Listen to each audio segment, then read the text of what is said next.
Welcome to the Startup Grind. How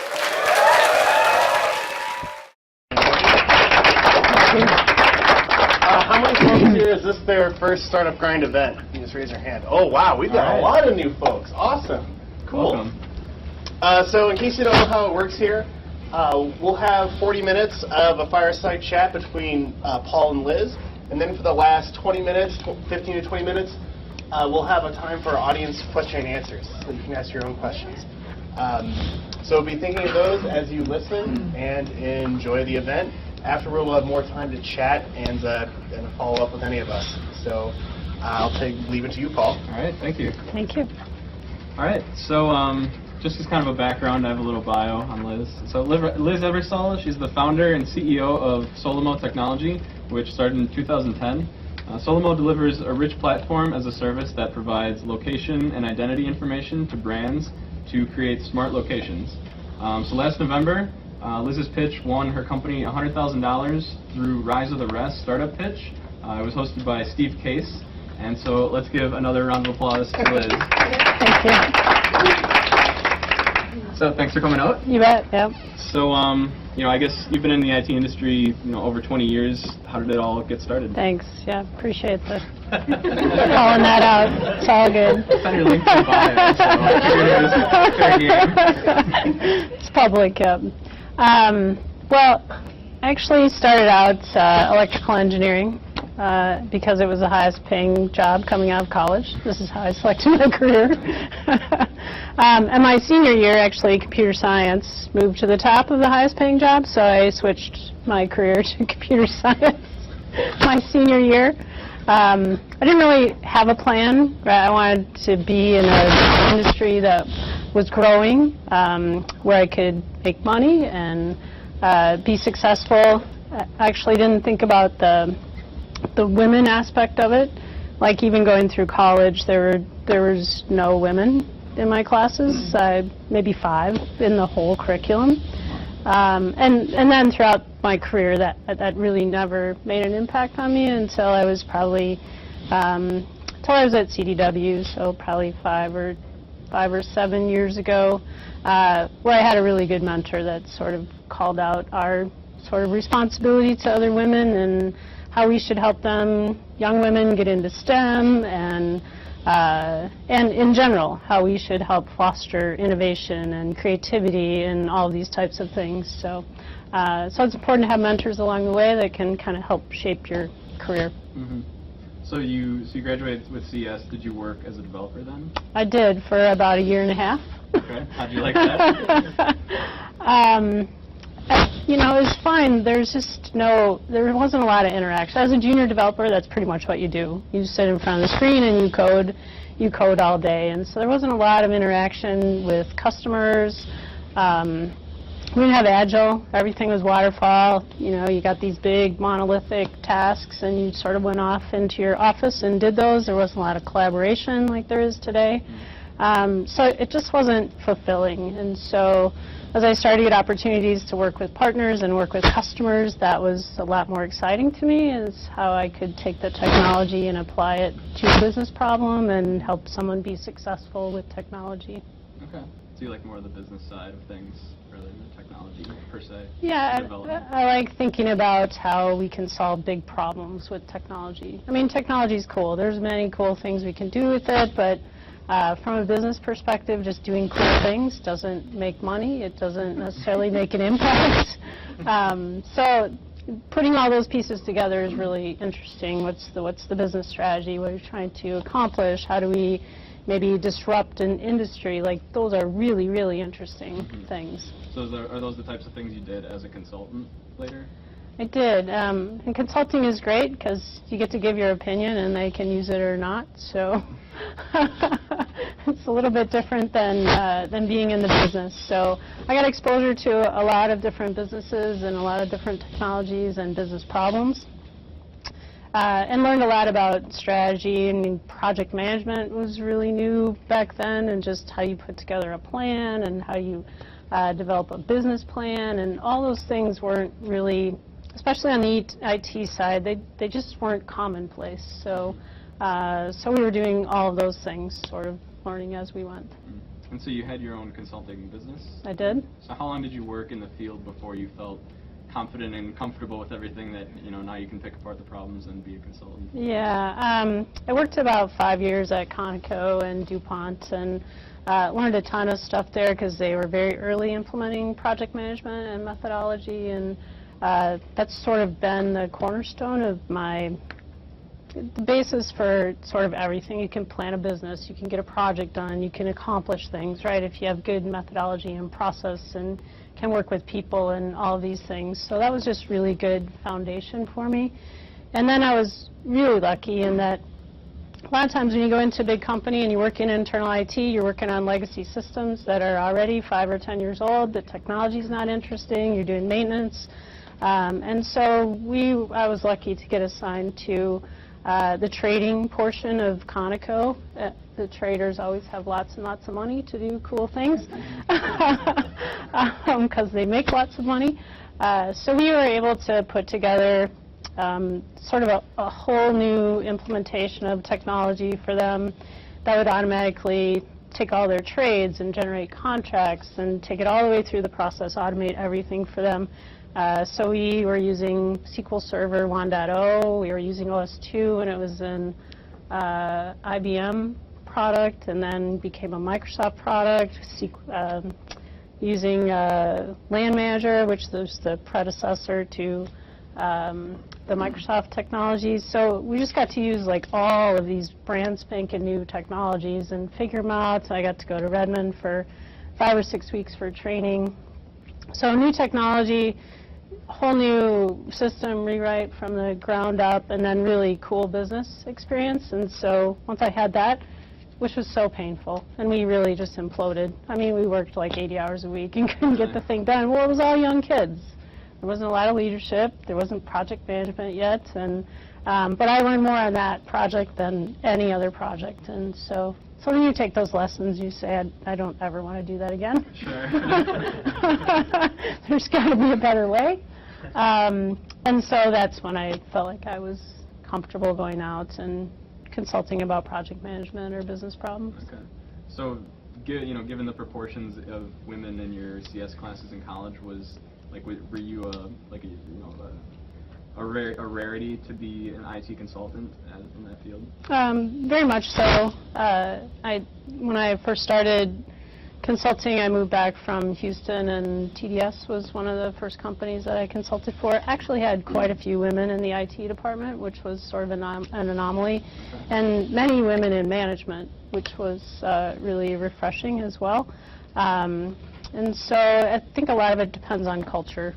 So it depends on the company that you get into and how much they're promoting diversity and things like that. So. Do you think it affected the consulting work that you did? The people's reactions to that, or no? You know, my husband says I'm oblivious to many things, so I think I really didn't pay attention to those things for, like I said, until probably 7 or 8 years ago at CDW, when I had a mentor that was leading the Women's Diversity Initiative for CDW, and she asked me to take over the organization, and then actually sat me down and explained why this was important. Not just my career, like how I could help other people. So, so it really wasn't until later in my career that I sort of, poked my head up and looked at some of the inequities and some of the things that we could do better. So what was it like working at CDW then? CDW was great. Actually, for me, which was really great. So I had my own consulting company, small consulting company. It was about 15 people. Had it for about 1.5 years. I sold it to Burby, which is a company in Fitchburg, which is a regional VAR.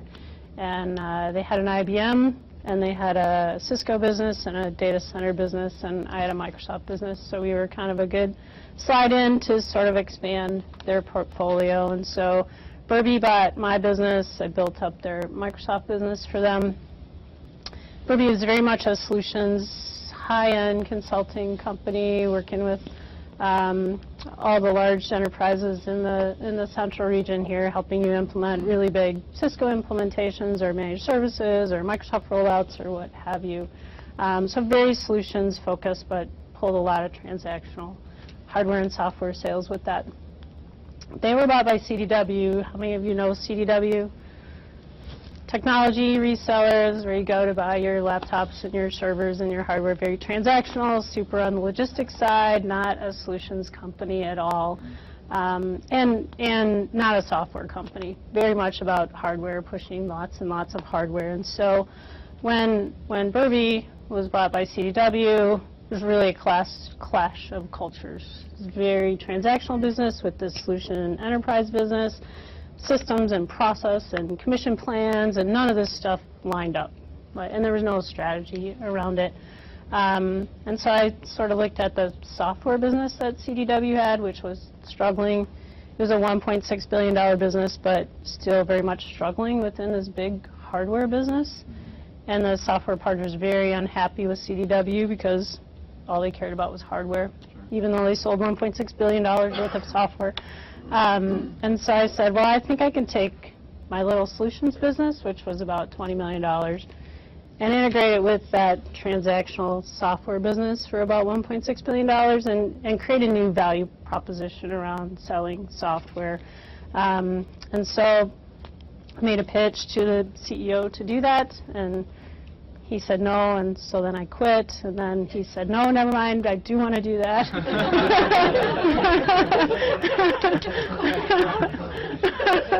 That's awesome. How long did it take for him to change his mind? It was one phone call. So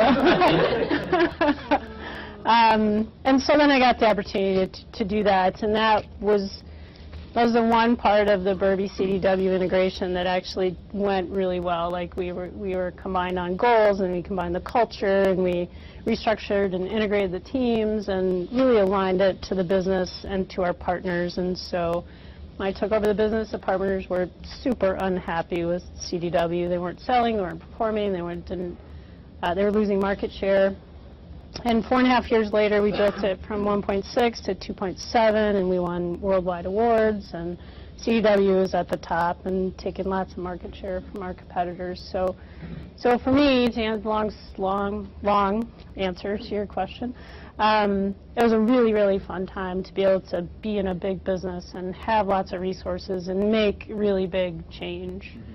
But then CDW was going to go public. And so then purse strings get pulled back, and people are risk averse, and and I just couldn't make big change anymore. And then these technologies, mobile and social and local and cloud, and all these things are exploding, and they're fundamentally disrupting so many businesses and industries. And so I thought it was time to start my own business again.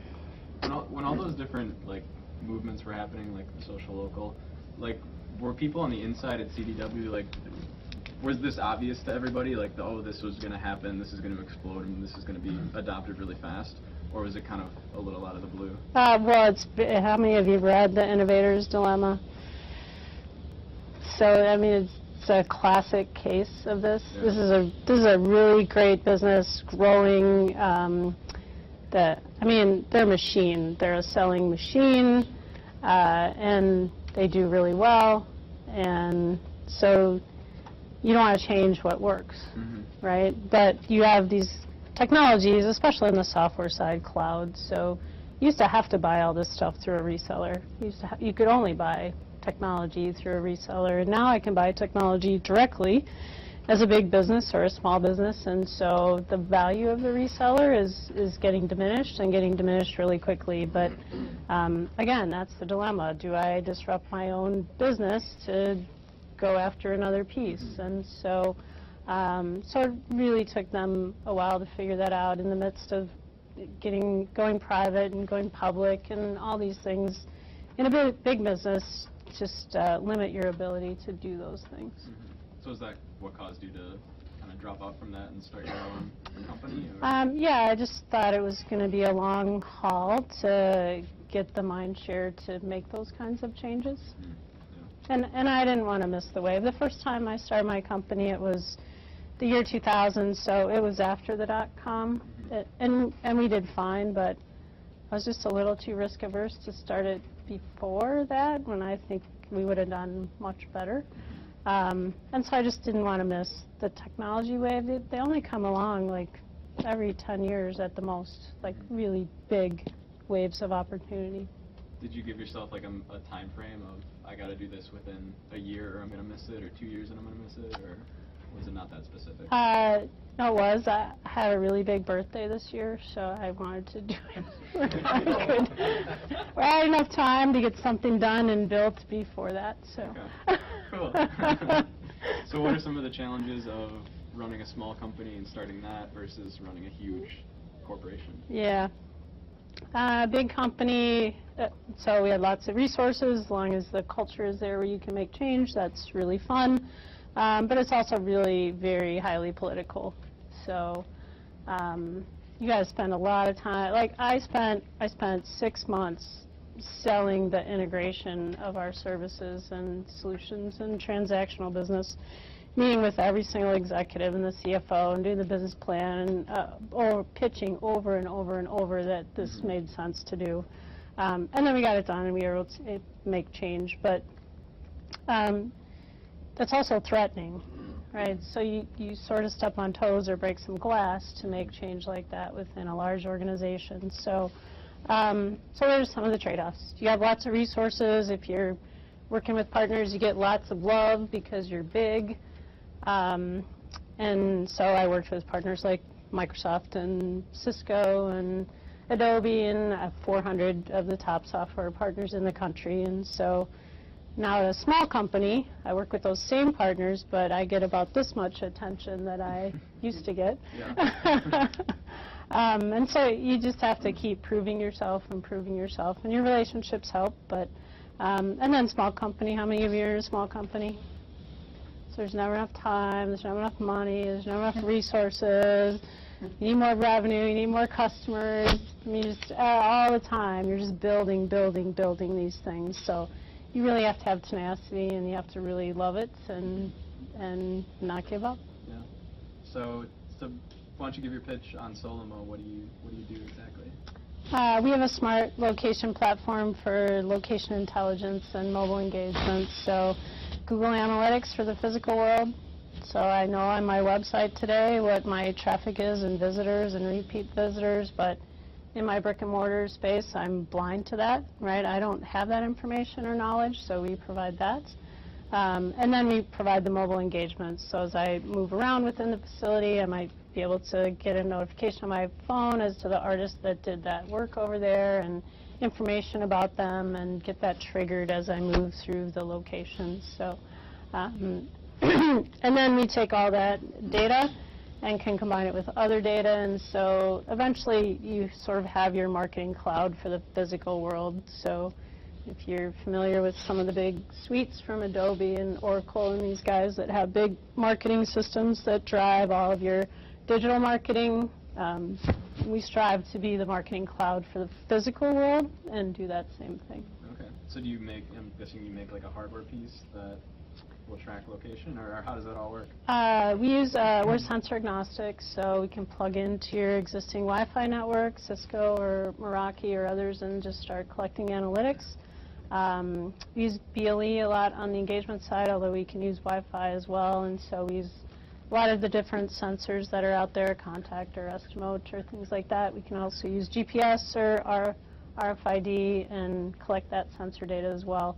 We do have our own little device. We didn't actually manufacture it. It's an OEM device, but we put some special software on there for security, because privacy is a really, really important piece of this space. A lot of people just don't want to implement this type of technology because of the privacy concerns, and so we really try to build that into our technology from the ground up. So I have kids, and it always used to really concern me where they just give away all of their digital identity information in every single app that they use, and so in my mind there ought to be a way we can own our digital identity, and we can manage that, and we can exchange that rather than automatically giving it away, or Google or Facebook or data aggregators or whatever that are buying and selling your information all the time, and you don't get any value for that.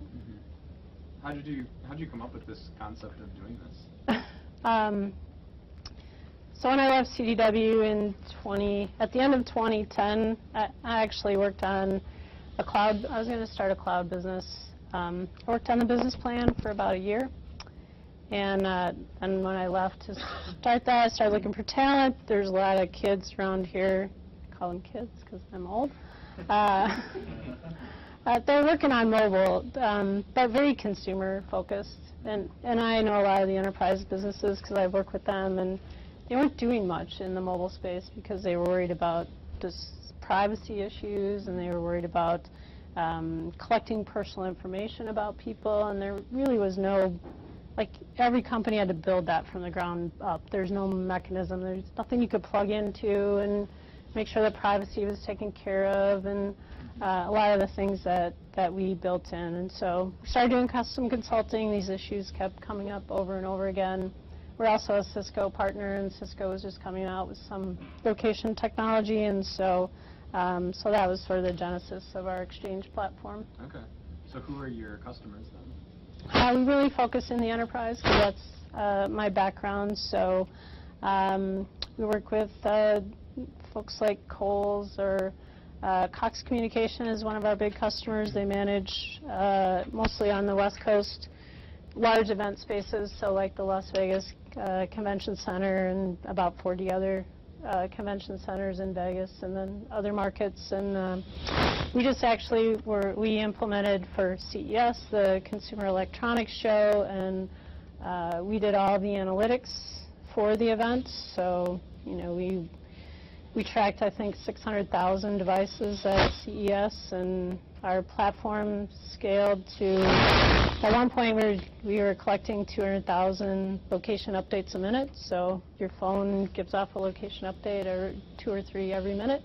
So we're doing 200,000 a minute, and scaled our SaaS platform up to 800 servers and back down as things went up and down. Yeah. That's crazy. Yeah.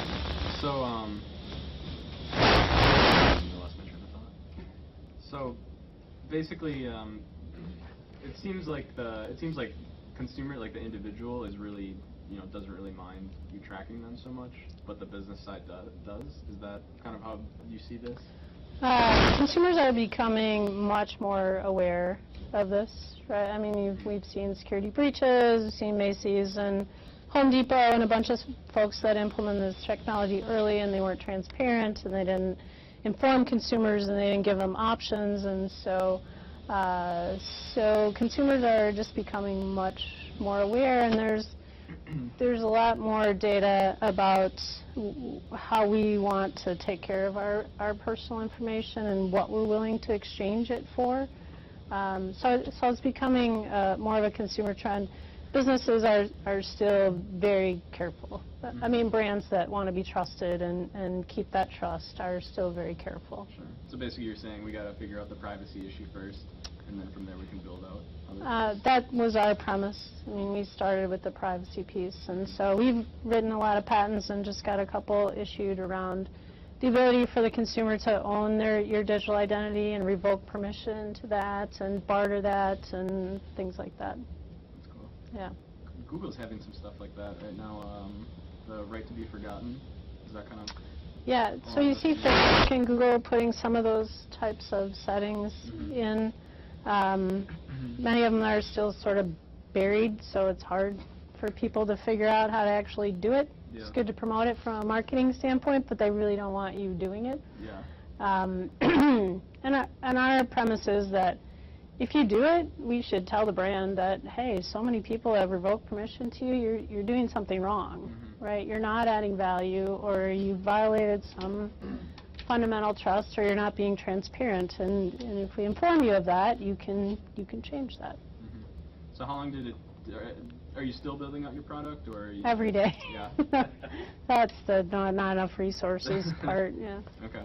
So, you know, you pitched to Steve Case in the whole competition last year. Yep. How did that...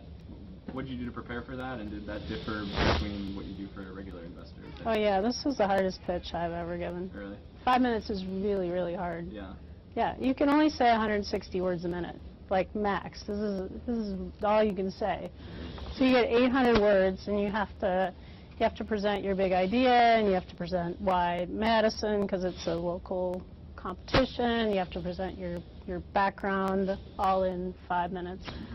I probably spent 20 hours on it. Really? I only found out, like, I didn't actually apply to do it. And then I was at a women's event, a golf outing, and somebody said, hey, they're looking for people for the Steve Case event. I was like, oh, I could do that. So then I sent Zach an email at the chamber Monday, the week before I was going to be on. The following Monday, he's like, no, we're good. I'm like, okay. Then he called me on Thursday. He's like, hey, we need somebody. I'm like, okay. Oh my goodness. But yeah, we spent a lot of time. A lot of kudos to my marketing director who really helped with the messaging and the graphics and all those kinds of things. But it's a lot of wordsmithing and really distilling your message and figuring out what's important. And like I've done 10-minute pitches, like hard stop 10-minute pitches before. 5 minutes is really, really hard. When you do a 10-minute pitch, like what sort of criteria do you aim to talk about, or how do you decide what to talk about? Yeah, those are pretty standard. Like there's a lot of, here's the things you got to cover, and what's the market opportunity, and what's the product, and what's the team, and when are you going to be profitable, and like there's some basic things that you have to cover in there. I do try and do a little bit of research on who I'm presenting to and line up to their themes or line up to their strategy.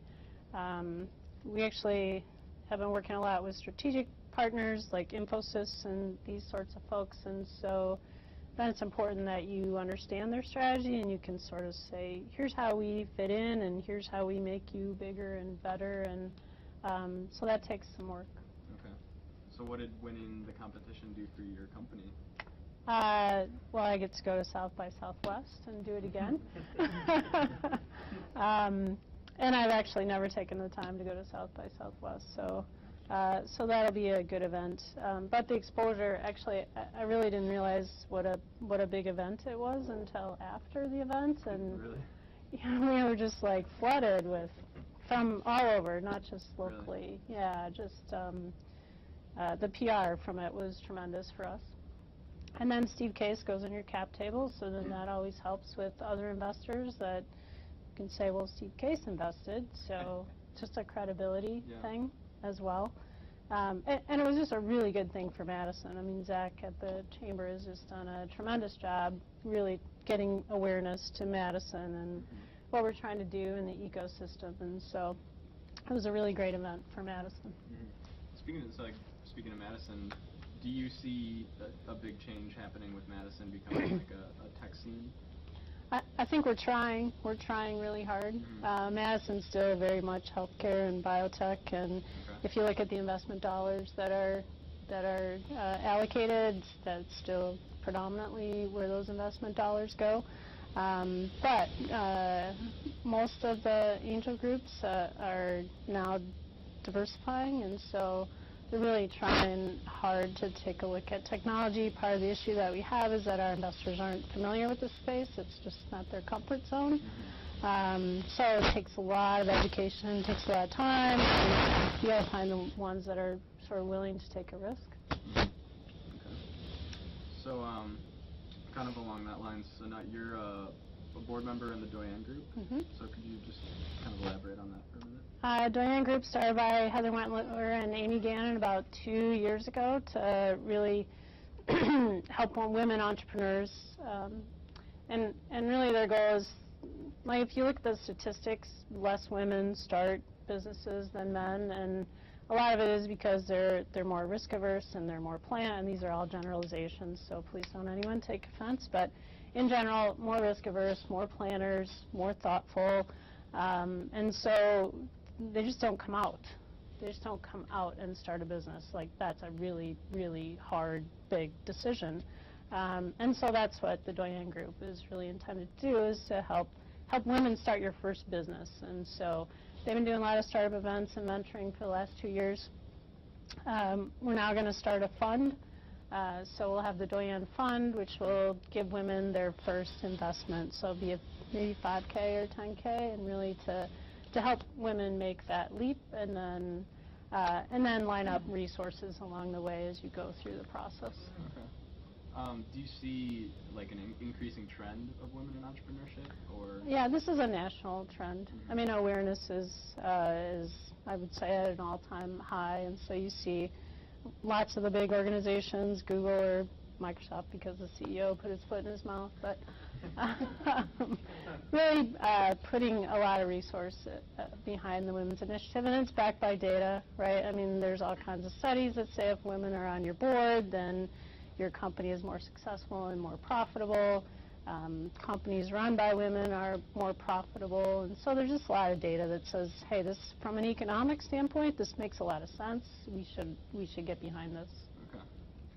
So I guess now kind of like broadcasting out a little bit farther into the future, where do you see what you're doing, where do you see it going forward, maybe 5-10 years down the road? For SOLOMO? Well, we think every location will be intelligent. Like the experience when you walk into a location will be totally different. Really? Yeah. Like how so? Let's say, does anybody follow like Disney and has anybody been to Disney World lately, the Disney experience? So you get a band. The band is tied to everything. You get into your hotel room, you get on the rides, you buy things. They know every single place that you've been in the park. Mickey Mouse says hello and your name to your kids. Digital signage changes as you walk through the park. When you go back to the hotel, you get a nice video of here's all the places that you were, so you can, relive your experience for the day. So this is all true. Right? You were there. Right. And so you'll see, I mean, that's just basic location parts, not really even creating new engaging experiences that you can have. And so I think we'll continue to see more location-triggered experiences, and our hope is that those are always opt-in and based on our preference and our desire to participate in those things. But I think that would be the case indoor and outdoor, everywhere you go. What would you envision the retail shopping experience like? Well, the truth is I'm not a big shopper. No? No, that's odd. Is that not one of your big markets? It is. That would be our major, one of our major ones. But here's how it can be better, right? And so I don't enjoy shopping, so I go with a mission and a purpose. Not really to look around and do all those kinds of things. So when I come into the location, I would like to be welcomed and say, hey, Liz, we know your sizes and your colors and your favorites, and oh, you got a business trip coming up, and all you got to do is you got to go to South by Southwest. You probably need a new outfit for that. And I want to be wayfinded to that and have it in my size and my color and have it be put into the dressing room so I can change and have the associate have my profile so she can bring me other things. So I want a very personalized, localized experience. Okay, great. So I guess just general, there's a lot of people working in small companies and startups. Do you have any advice for somebody either starting their own business or deciding to make that step, or just starting out? Well, it takes a lot of tenacity. So pick something that you're passionate about, that you're going to want to get up every day and work on and think about 24/7. For your first one, anyway. And then don't give up. There's lots of resources, like you asked about the ecosystem. There's lots of people, especially in this area, that really want to help, and that can be from accounting or financial or legal or business development or investment. There's lots of people that are lining up to really help companies be successful right now. So it's a really good time. Like I would say the risk is lowest that it's been. And we're finally starting to see large companies willing to work with smaller companies, and that's really important because you need customers to validate your product to get you to the next stage. And so, there's a lot of factors that make it a really good time to do that right now. Just got to go for it. Yep. And don't give up. Okay, so now I'll open the floor to questions. We got to use my game show mic, so we'll have to use the game show mic for. Does anybody have a question for Liz? Yeah. First of all, I want this. You can probably hear me, right? Yes? Probably. I don't know if it's doing anything. I don't think so. That's what I'm saying. I'm faking it. I'll talk louder. How's That's that? for the video sound. Okay. All right. Well, we'll pretend that it's working. For me, in my past life working for Fortune 500 companies like Deere & Company and Analytical Instrumentation Company, I don't know if it's a gender thing or if it's a departmental thing, but language to me is really intriguing, and now more of the scientists and engineers, project managers that are recruiting me, I come from the marketing side of the world, if it's not clear, they say the president speaks your language, so you can definitely step in front of the room and we'll get it. So what advice would you have from just building a diverse team, and then how do we speak and understand each other? And for the women in the room, is there anything different that we need to think about when we're doing pitches? Because several of the venture capitalists that I've talked with said that we have a different way of speaking, and we need to somehow be a hybrid of what we're not. So, advice?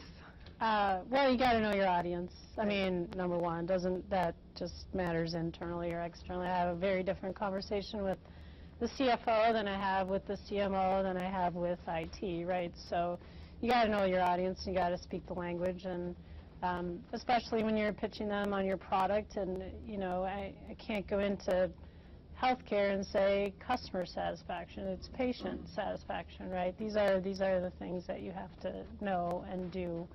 And haven't really gotten that our language is different. Like, I speak the language of business most of the time, I think.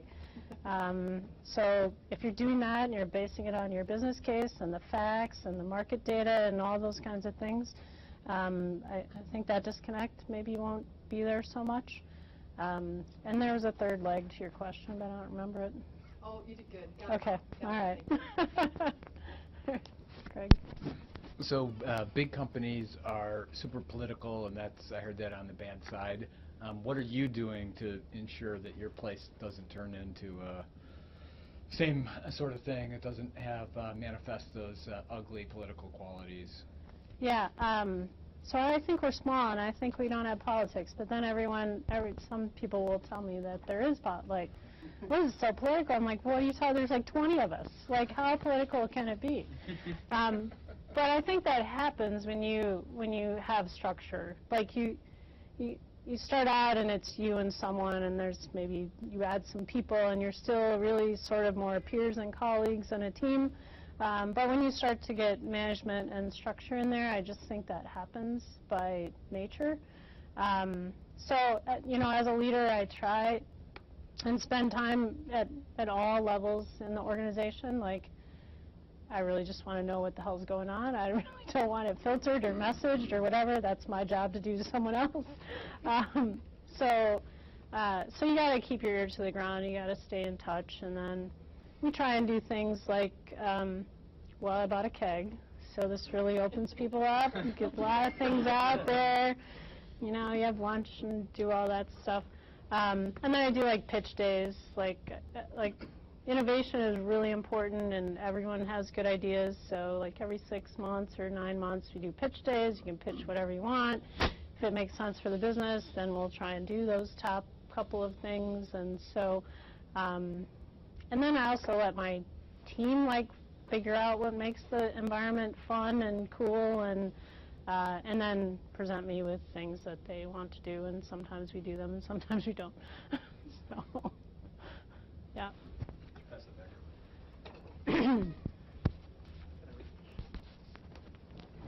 Thank you. So being kind of immersed here in the startup community and small business community, I run into most businesses that are, or I find that most businesses are developing their own software. Do you have any best practices that could assist these folks in doing this the most efficiently?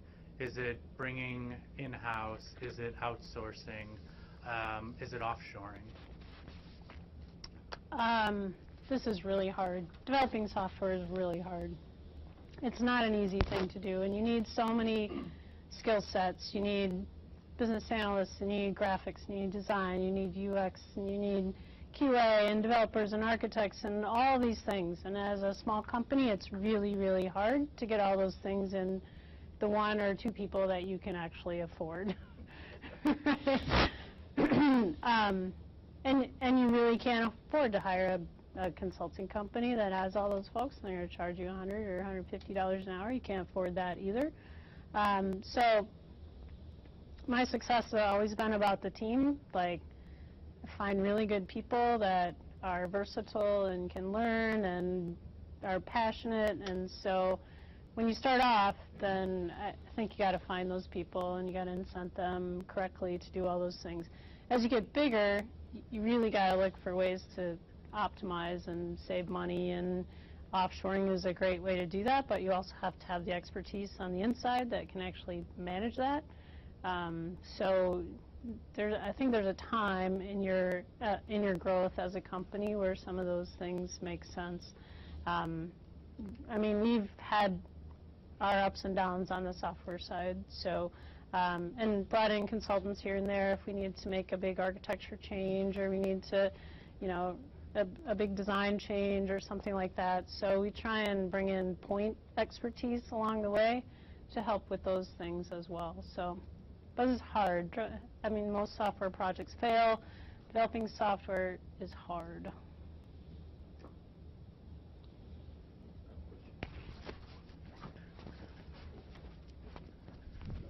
Yes, certainly regarding large organizations again.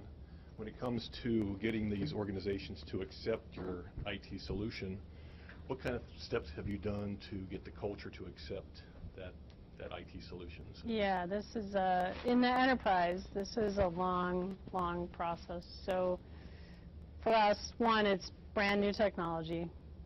They've never implemented before, they've never seen it before. It's brand new contracts. It's about managing your digital identity and privacy and PII and all this stuff that's all new as well. There's no body of work around the legal documentation. You got IT and you got marketing and you got a lot of players on the corporate side.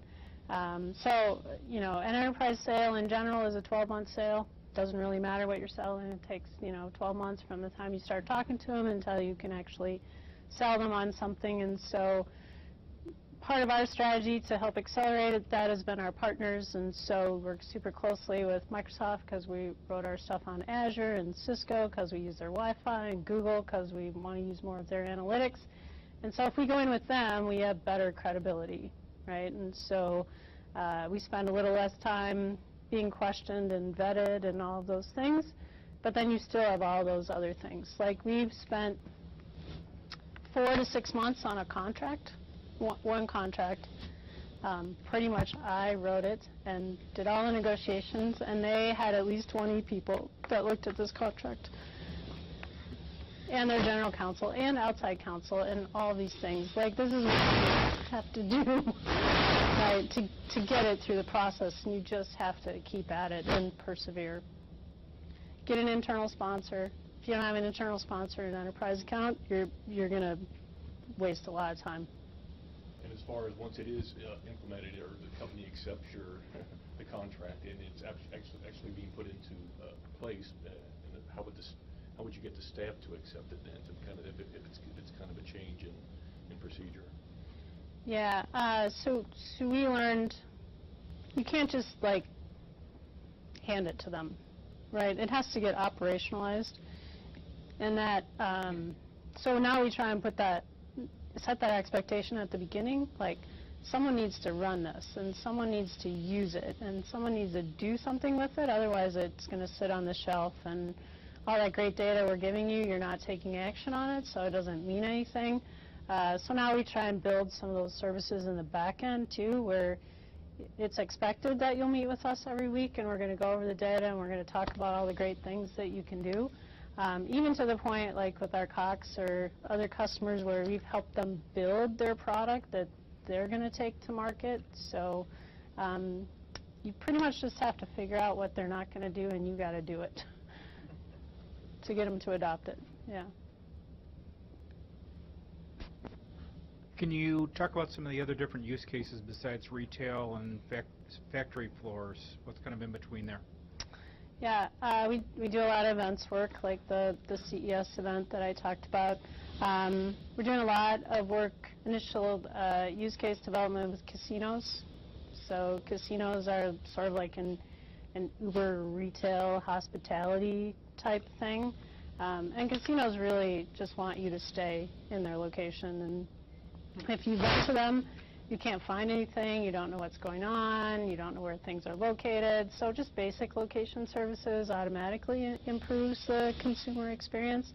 And then we're adding in sort of some gamification stuff that makes it fun to stay in the property and do different things. So, so casinos is one. Also think healthcare. We don't have resources to go after it really very hard right now, but healthcare is really, really interested in this technology because it will improve patient satisfaction, right? You go to a large healthcare campus, you don't know where you're at, you get lost, you can't find things. So just basic, things like that can improve service, or automatically to be sent, I'm going to the lab and I get all that stuff on my phone, and it educates and informs me and does all those kind of things. I automatically get my patient survey and I get real-time data about, was that a good experience or was that not a good experience? And so, so we think healthcare will be another, probably as big as retail, but it will take a little bit longer. And how are you handling the Hipaa issues with that then? Yeah, like I said, we don't have a lot of resources to go after. Again, It goes a little bit longer on the contract negotiation? Yes, but this is where we use our partners too. So we are going in with partners that are in healthcare. So, and we become part of their solution rather than us trying to do that directly out of the gate. Like, you can only know so many segments as a small company. You just can't.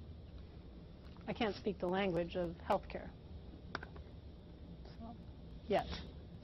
Yeah. I have another question. Yeah. What's your competition? Competition in this space super fragmented. There's like sensor companies, there's app companies, some of the network companies like Aruba, also playing in this space, mapping companies. You sort of have to have all this technology, which what we've tried to do is take all those things that you need, put them into a single solution or a platform that the business can utilize on the analytics and an SDK to create experiences. So, so it's just very fragmented right now, and there's lots of players that are sort of nipping at different aspects of the location space. I'll ask a quick question before off. Okay. So Peter Thiel, 0 to 1, just said that there's these companies like taking all these technologies and putting them together, like social, local, and global. I thought of you. He said you really need to like focus on a niche and dominate it. So what would your response to Mr. Thiel be? Yes, I hear that a lot. And I think that's true in a lot of cases as a small company, that you should do that, and that's where you start. For us, we have a little bit more experienced management team. Like my team has worked with me before, and we know the enterprise space. We also work with the partners that help us a ton, and so we've taken a little bit different tact. I don't know if it's the right one or not, but I don't disagree with what he says. That's my other company, Meeper. We just make a Lego toy.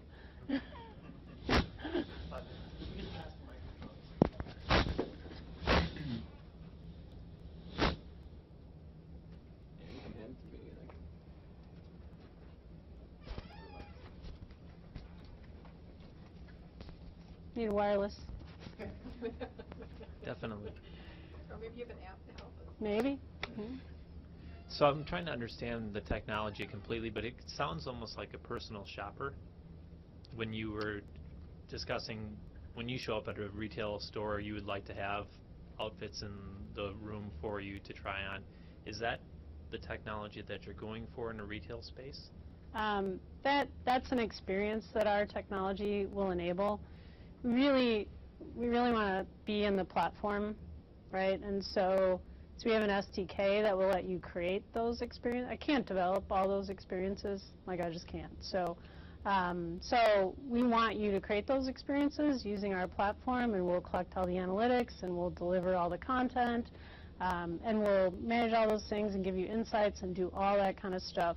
But we think there's going to be so many experiences that you want to create in a physical space that we want our platform to enable that and not dictate this is the experience you'll have shopping and this is the experience you'll have in healthcare. So. One other thing that you mentioned that caught my attention, knowing other women in the corporate world that are extremely successful, you mentioned that it was hard at CDW to get things done without breaking some glass or stepping on toes, and I hear the same thing from the successful women that I am lucky to know that are in the corporate world, is that they'll say things like, I can't get things done with a smile on my face, or it's just very frustrating. Is there something that you learned, if they were here today, that they could ask the question, I would imagine, what can you do, or is there a different way to approach it where you can get things done with a smile on your face? I don't think I always smiled, but you have to have a lot of conversations. Like, you can't just go and say I want to do this and you say no. Like, it will never happen, right? I mean, I literally spent 6 months talking to practically every senior member of the management team and many of the director and manager levels, like selling them on this idea. Like, this is a better way for us to sell software, and here's how it's going to help your business, and here's how I'm going to help you grow, and here's all the benefits. And so you just have to do the hard work to get everyone on your side and get their support and do all of those things. For the most part, that isn't viewed as threatening, but there will always be people that are threatened by that. Like I actually took over the software business from someone else, right? So he's not happy about that. He lost 80% of his people and 80% of his business. So that happens. But I actually sat down with him and we talked about it. I said, how can I make this easier for you? How can we do this? And he ended up working for me and we had a good relationship. But you have to take time to do that. And I probably wouldn't have done that when I was younger. So really just the recognition of who might be impacted by it and then circle back around? Yeah. Okay. Yep. I think we got time for one more question, James. Oh, James. Sorry.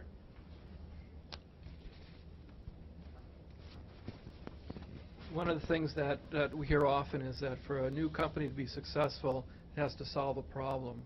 So when you created your new company and you are giving those 5-minute spiels on what your company was all about, how did you phrase the problem that your company was going to be solving?